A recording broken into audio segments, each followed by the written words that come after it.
Elizabeth at nasa labas ng araw. Nakarating ng mga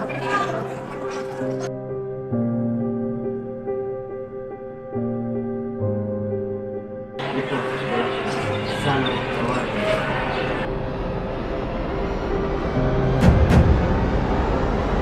Katulad lamang siya ng kanyang ama, akalain mong desenting tao ngunit hindi sumusunod sa batas. Tama lamang na namatay ang kanyang ama.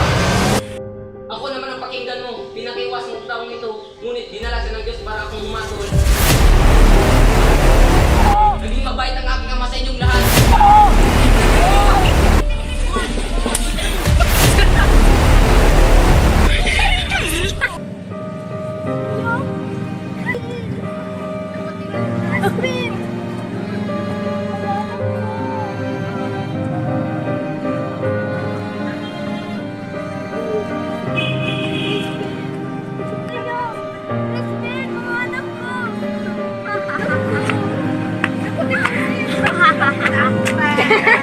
Ang injured dapat nang mamatay.